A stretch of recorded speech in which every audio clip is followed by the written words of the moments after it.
مقدمة يمكن تقسيم الإسلام إلى 3 جوانب. الأول: الصبر على القدر واختيارات الله تعالى.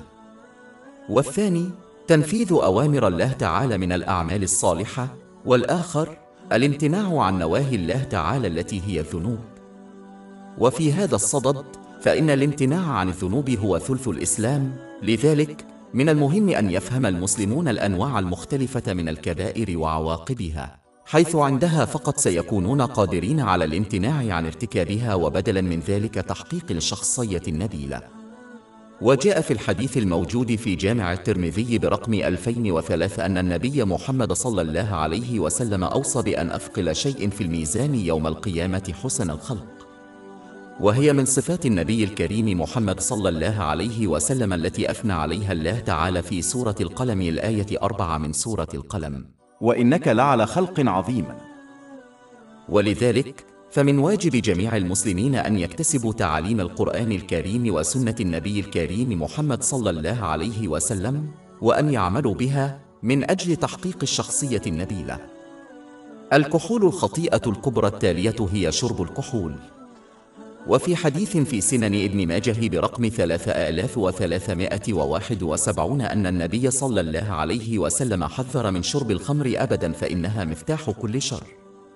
وللأسف كثرت هذه الذنب الكبير بين المسلمين مع مرور الوقت، وهذا هو مفتاح كل شر، لأنه يؤدي إلى خطايا أخرى. وهذا واضح تماما، حيث يفقد السكير السيطرة على لسانه وأفعاله الجسدية، وما على المرء إلا أن ينظر إلى الأخبار ليلاحظ حجم الجرائم المرتكبة بسبب شرب الخمر. حتى أولئك الذين يشربون باعتدال لا يتسببون إلا في أضرار لأجسادهم، وهو ما أثبته العلم. الأمراض الجسدية والعقلية المرتبطة بالكحول عديدة، وتسبب عبئا ثقيلا على الخدمة الصحية الوطنية ودافع الضرائب. فهو مفتاح كل شر، لأنه يؤثر سلبا على جوانب الإنسان الثلاثة: جسده وعقله وروحه. سورة المائدة، الآية 90: يا أيها الذين آمنوا إنما الخمر والميسر والحجارة والأزلام رجس من عمل الشيطان فاجتنبوه لعلكم تفلحون. إن حقيقة وضع شرب الخمر بجوار الأشياء المرتبطة بالشرك في هذه الآية يسلط الضوء على مدى أهمية تجنبه. ومن الخطايا العظيمة أن النبي الكريم محمد صلى الله عليه وسلم حذر في حديث موجود في سنن ابن ماجه برقم 3376 من أن مدمن الخمر لا يدخل الجنة. إن نشر السلام الإسلامي هو مفتاح الحصول على الجنة، وفقا لحديث موجود في سنن ابن ماجه رقم 68.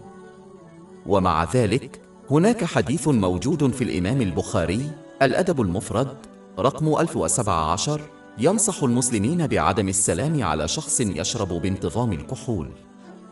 الخمر كبيرة من الكبائر الفريدة، فقد لعنت من 10 أوجه في حديث واحد في سنن ابن ماجه برقم 3380. وهذا يشمل الخمر نفسها، ومن يصنعها، ومن يصنع له، ومن يصنعه، من يبيعه، ومن يشتريه، ومن يحمله، ومن يحمل إليه، ومن يستعمل ثمن بيعه، ومن يشربه، ومن يسقيه. ومن تعامل مع شيء ملعون بهذه الطريقة لن ينال النجاح الحقيقي إلا إذا تاب توبة صادقة. إن حقيقة وضع شرب الخمر بجوار الأشياء المرتبطة بالشرك في هذه الآية يسلط الضوء على مدى أهمية تجنبه. ومن الخطايا العظيمة أن النبي الكريم محمد صلى الله عليه وسلم حذر في حديث موجود في سنن ابن ماجه برقم 3376 من أن مدمن الخمر لا يدخل الجنة. إن نشر السلام الإسلامي هو مفتاح الحصول على الجنة، وفقا لحديث موجود في سنن ابن ماجه رقم 68. ومع ذلك هناك حديث موجود في الإمام البخاري الأدب المفرد رقم 1017 ينصح المسلمين بعدم السلام على شخص يشرب بانتظام الكحول. الخمر كبيرة من الكبائر الفريدة، فقد لعنت من 10 أوجه في حديث واحد في سنن ابن ماجه برقم 3380. وهذا يشمل الخمر نفسها، ومن يصنعها، ومن يصنع له، ومن يصنعه، بايعه، ومن اشتراه، ومن يحمله، ومن حمل إليه، ومن ينتفع بالمال الذي حصل ببيعه، ومن يشربه، ومن يسقيه. ومن تعامل مع شيء ملعون بهذه الطريقة لن ينال النجاح الحقيقي إلا إذا تاب توبة صادقة. السحر الأسود الخطيئة الكبرى التالية التي تمارسها مجتمعات معينة على نطاق واسع هي السحر أو السحر الأسود. وقد ربط القرآن الكريم بين ممارسة السحر والكفر. سورة البقرة الآية 102. وما يعلمن أي الملكين من أحد حتى يقول إنما نحن فتنة فلا تكفر. ومنهم من يرتكب هذه المعصية معتقدا أنها حرام إلا إذا كانت مرتبطة بالكفر. وقد صنف النبي الكريم محمد صلى الله عليه وسلم السحر على أنه من الموبقات، أي إذا لم يتب توبة صادقة فقد يدخله النار. وهذا ثابت في حديث موجود في صحيح البخاري برقم 2766.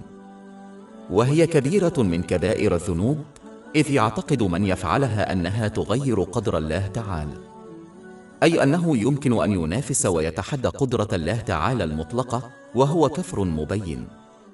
ولذلك يجب على المسلمين تجنب هذه الخطيئة الكبرى القاتلة بأي ثمن. كسر الوعود الخطيئة الكبرى التالية هي كسر الوعود عمدا وعدم الثقة. ولسوء الحظ فإن بعض المسلمين يتصرفون وكأنهم لن يتحملوا مسؤولية وعودهم. سورة الإسراء الآية 34. وأوفوا بكل التزام.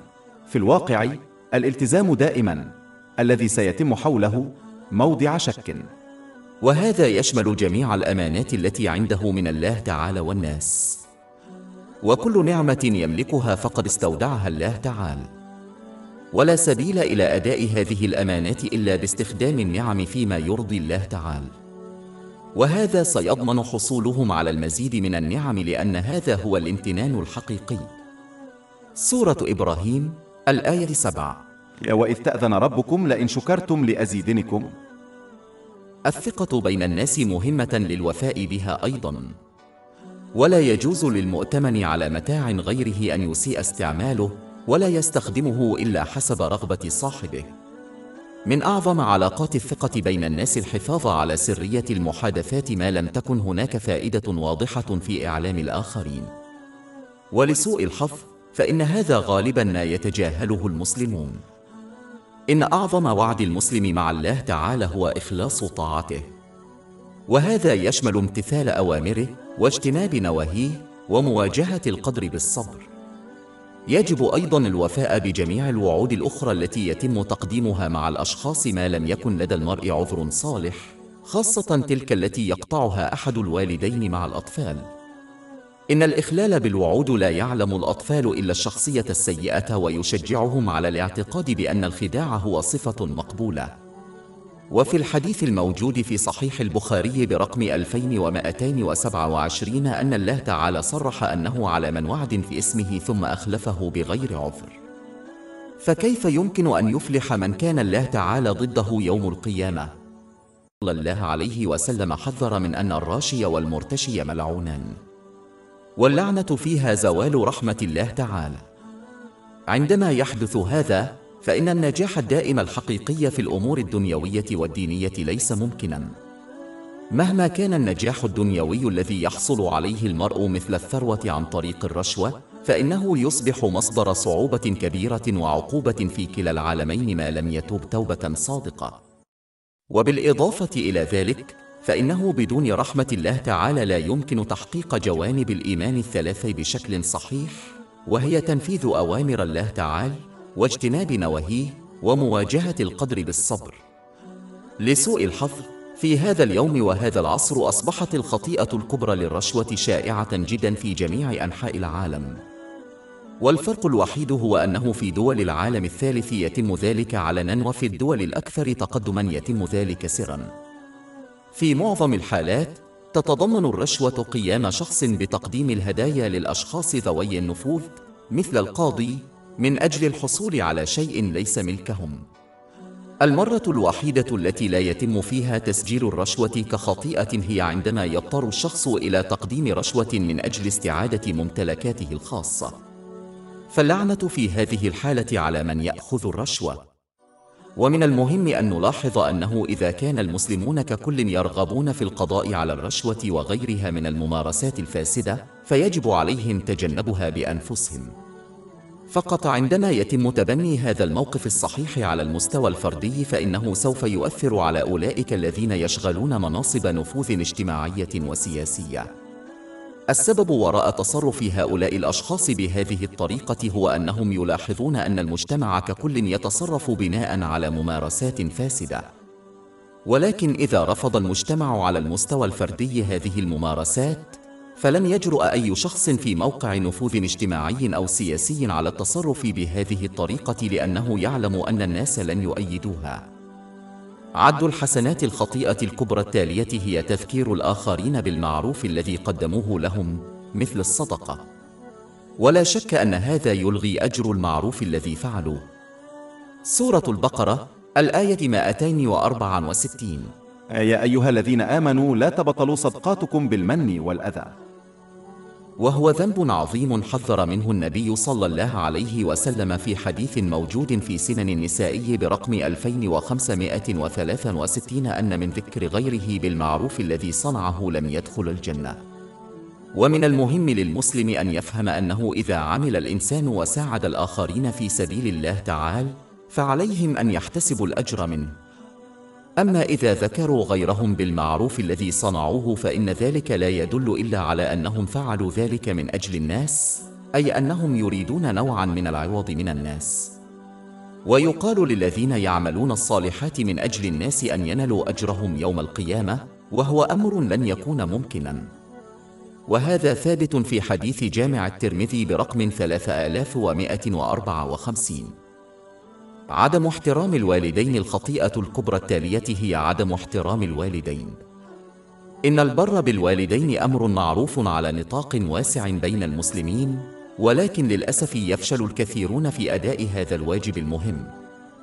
وقد جعل الله تعالى إحسان الوالدين إلى جانب عبادته فقط في مواضع كثيرة من القرآن الكريم، مثل سورة الإسراء الآية 23. وقد ربك لا تعبدوا إلا إياه وبالوالدين إحسانا، يا إما يبلغن عندك الكبر أحدهما أو كلاهما فلا تقل لهما أف ولا تنهرهما وقل لهما قولا كريما. في الواقع هذه الآية نفسها تحرم على المسلمين أن ينطقوا بكلمة واحدة بسبب إزعاج والديهم. وفي موضع آخر من القرآن الكريم جمع الله تعالى بين شكره وشكر الوالدين. سورة لقمان الآية 14. أن أشكر لي ولوالديك. ومع ذلك هناك أحاديث لا تحصى في الأمر بالبر بالوالدين، ويكفي حديث واحد في سنن ابن ماجه برقم 3662 لفهم أهميته. وقد أجاب النبي الكريم محمد صلى الله عليه وسلم على من سأل عن حق الوالدين بأن الولد جنة أو نار، أي من أحسن إلى والديه في سبيل الله تعالى فقد يدخلهما بذلك الجنة، لكن الذين يسيئون إلى والديهم ربما سيدخلون جهنم بسبب ذلك. على الرغم من أن طاعة الوالدين طالما أنها لا تنطوي على معصية الله تعالى أمر صعب للغاية، خاصة أنه في هذا العصر يجب على المسلمين أن يحاولوا التحلي بالصبر وعدم الجدال مع والديهم. إذا اختلف المسلم معهم فيمكنه ويجب عليه الحفاظ على احترامهم في جميع الأوقات. القمار. الخطيئة الكبرى التالية هي القمار. إن حقيقة وضع القمار بجوار الأشياء المرتبطة بالشرك في الآية التالية يسلط الضوء على مدى أهمية تجنبه. سورة المائدة الآية 90. يا أيها الذين آمنوا إنما الخمر والميسر والحجارة والأزلام رجس من عمل الشيطان فاجتنبوه لعلكم تفلحون. وقد أوصى النبي الكريم محمد صلى الله عليه وسلم في حديث موجود في الأدب المفرد للإمام البخاري برقم 1262 أن يتصدق المسلم بصدقة تعويضا عن قوله لآخر يراهن. إذا كان الحديث عن الرهان له عقوبة، فهل يمكن للمرء أن يتخيل خطورة المقامرة فعليا؟ القمار لا يدمر الشخص فحسب، بل يدمر كل من يرتبط به مثل عائلته، ويرتبط بالعديد من الخطايا والحالات الأخرى مثل إدمان الكحول والاكتئاب. قد يربح الشخص بعض الثروة من خلال المقامرة، لكن على المدى الطويل سيكون خاسراً. إيذاء الجيران. الخطيئة الكبرى التالية هي إيذاء جاره ظلماً. وفي حديث موجود في صحيح البخاري برقم 6014 أوصى النبي محمد صلى الله عليه وسلم بالحث على الإحسان إلى الجيران حتى ظن أن الجار يصبح وارثاً لكل مسلم. ولسوء الحظ غالباً ما يتم إهمال هذا الواجب، على الرغم من أن معاملة الجيران بلطف هي جانب مهم من جوانب الإسلام. بادئ ذي بدء. من المهم أن نلاحظ أن جار الشخص في الإسلام يشمل جميع الأشخاص الذين يعيشون في 40 داراً في كل اتجاه لبيت المسلم. ثبت هذا في الأدب المفرد للإمام البخاري رقم 109. لقد ربط النبي الكريم محمد صلى الله عليه وسلم الإيمان بالله تعالى واليوم الآخر بالإحسان إلى الجار في حديث موجود في صحيح مسلم برقم 174. وهذا الحديث وحده يكفي للدلالة على خطورة الأمر. معاملة الجيران بلطف. حديث موجود في الأدب المفرد للإمام البخاري رقم 119 يحذر من أن المرأة التي أدت واجباتها وكثرت عبادتها التطوعية ستدخل النار لأنها أساءت معاملة جيرانها بكلامها. وإذا كان هذا هو حال من يؤذي جاره بالكلام، فهل يمكن أن يتصور خطورة إيذاء جاره جسدياً؟ وعلى المسلم أن يصبر إذا أساء إليه جاره، بل ينبغي للمسلم أن يعاملهم بلطف في مثل هذه الحالات. إن سداد الخير بالحسنة ليس بالأمر الصعب. الجار الصالح هو الذي يجازي الأذى بالحسنة. يجب على المسلم أن يحترم المساحة الخاصة لممتلكات جيرانه، ولكن في نفس الوقت يرحب بهم ويقدم لهم المساعدة دون أن يكونوا متطفلين للغاية. وينبغي دعمهم بأي وسيلة متاحة للشخص، مثل الدعم المالي أو العاطفي. وينبغي للمسلم أن يستر عيوب جيرانه دائما. ومن ستر عيوب الناس ستره الله تعالى، ومن كشف عيوب غيره كشف الله تعالى عيوبهم وفضحهم. ويؤكد ذلك حديث موجود في سنن أبي داود برقم 4880. فقدان الأمل في الله تعالى. أما الخطيئة الكبرى التالية فهي فقدان الأمل في رحمة الله تعالى. سورة يوسف الآية 87. إنه لا ييأس من فرج الله إلا القوم الكافرون. وفي حديث موجود في جامع الترمذي برقم 2459 بين النبي صلى الله عليه وسلم الفرق بين حقيقة الرجاء في رحمة الله تعالى وبين التمني. الأمل الحقيقي هو أن يضبط الإنسان نفسه ويجتنب معصية الله تعالى ويجتهد في الاستعداد للآخرة. وأما المتمني الأحمق فيتبع أهواءهم ثم يرجو من الله تعالى أن يغفر لهم ويحقق أمنياتهم. ومن المهم بالنسبة للمسلمين ألا يخلطوا بين هذين الموقفين حتى يتجنبوا العيش والموت كمفكر متمني، لأن هذا الشخص من غير المرجح أن ينجح في هذا العالم أو في العالم الآخر. إن التمني مثل المزارع الذي فشل في إعداد الأرض للزراعة، وفشل في زرع البذور، وفشل في سقي الأرض، ثم توقع حصاد محصول كبير. هذه حماقة واضحة، ومن غير المرجح أن ينجح هذا المزارع. أما الأمل الحقيقي فهو كالفلاح يهيئ الأرض ويزرع البذور ويسقيها، ثم يرجو أن يرزقه الله تعالى حصادا كثيرا. والفرق الرئيسي هو أن صاحب الأمل الحقيقي سيجتهد في طاعة الله تعالى بتنفيذ أوامره والاجتناب عن نواهيه ومواجهة القدر بالصبر على سنة النبي محمد صلى الله عليه وسلم عليه. وكلما زلوا تبوا توبة صادقة. في حين أن المتمني لا يجتهد في طاعة الله تعالى، بل يتبع أهواءهم وينتظر أن يغفر الله تعالى لهم ويحقق أمنياتهم. لذلك يجب على المسلمين أن يتعلموا الفرق الرئيسي حتى يتمكنوا من التخلي عن التمنيات، وبدلا من ذلك يعتمدون الأمل الحقيقي في الله تعالى الذي لا يؤدي دائما إلا إلى الخير والنجاح في كلا العالمين. وقد دل على ذلك حديث موجود في صحيح البخاري برقم 7405. يكذب. ربما تكون الخطيئة الكبرى التالية هي الخطيئة الكبرى الأكثر شيوعا، وهي الكذب المستمر. لسوء الحظ يعد الكذب خطيئة شائعة جدا في المجتمع اليوم، على الرغم من أن النبي الكريم محمد صلى الله عليه وسلم وصف هذه الخطيئة على وجه التحديد بأنها جانب من جوانب النفاق. وقد ثبت ذلك في حديث موجود في صحيح البخاري برقم 2459. والكذب غير مقبول سواء كان كذبا صغيرا أو كذبا على سبيل المزاح. والحقيقة أن الذي يكذب ليضحك الناس ليس غرضه خداع أحد، فقد لعن 3 مرات في حديث واحد موجود في جامع الترمذي برقم 2315. وإذا كان الكذب في المزاح ملعونا، فهل يمكن تصور خطورة ذلك؟ من الكذب أثناء محاولة خداع الآخرين.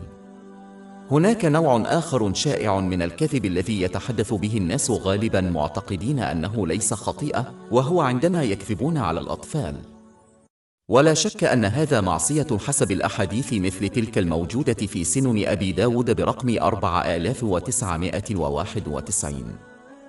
ومن الحماقة الواضحة الكذب على الأطفال، لأنهم لن يكتسبوا هذه العادة الخاطئة إلا من الكبير الذي يكذب عليهم. إن التصرف بهذه الطريقة يبين للأطفال أن الكذب أمر مقبول عندما لا يكون متوافقا مع تعاليم الإسلام. يرغب جميع المسلمين في صحبة الملائكة، ولكن عندما يكذب الإنسان يحرم من صحبتهم. بل إن النتن الذي يخرج من فم الكذاب يبعد عنه الملائكة ميلا.